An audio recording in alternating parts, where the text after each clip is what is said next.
Cami, Allah'ның öyi, müminlerinin esiri. Möhtərəm Müslümanlar, Allah Taala Qur'an-ı Kerim'de şundaq deydi.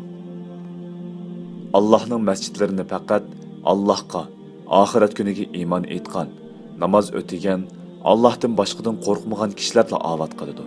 Yani məscid remonat qilish, saramjallashtirish, tozlash, məsciddə davamlıq namaz ötəş, Qur'an tilavat qilish qatorliq ishlarni qiladi. Ani shularning hidoyat topquchilardan bo'lishi ko'zda tutiladi.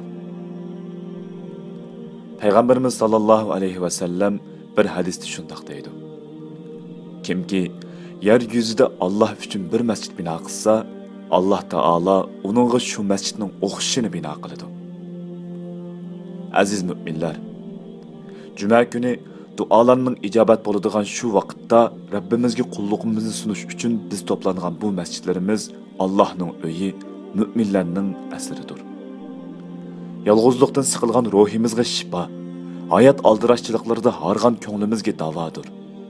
Mahallamizning qalbi, shahrimizning ruhi, millatimizning va ummati Muhammadning bexatar makonidir.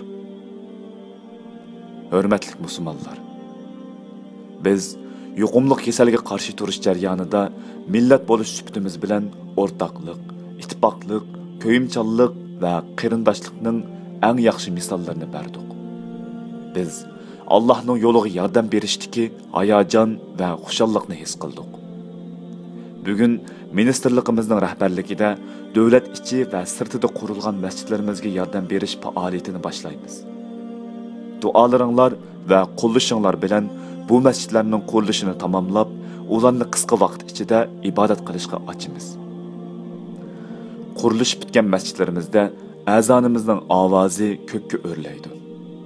Mümin qalblar mo'rni mo'riga tirab saflarga tiziladi. Pishonlari sajdaga boradi inshaalloh. Juma namozidan keyin sizlar qimmatli jamoatlarimizni oz ko'p demay bu xayr saxovat musobaqasiga qatnashishga taklif qilaman. Hammaga qodir Allah bizning qilgan yordamimizni, ionimizni va saxovatlarimizni qabul qilsin. Har xil ofat va avorchiliklardan, bo'libmi yuqumli kasalliklardan tezroq qutulishning vositasi qilsin. Alloh taolo qarindoshlarimizdan olamdan o'tganlarga hozirgacha masjidlarimizda qayta qurish va gullantirishni ilgari surgan duo tilovat sevgisi bilan masjidlarimizni qo'llagan, yordam qilgan va ularga xizmat qilganlarga ikki dunyo baxtini ato etgan bo'lsin. Hayotda bo'lganlarni sog'lom va xotirjam turmush kechirishga nasib qilsin. Assalomu alaykum va rahmatulloh.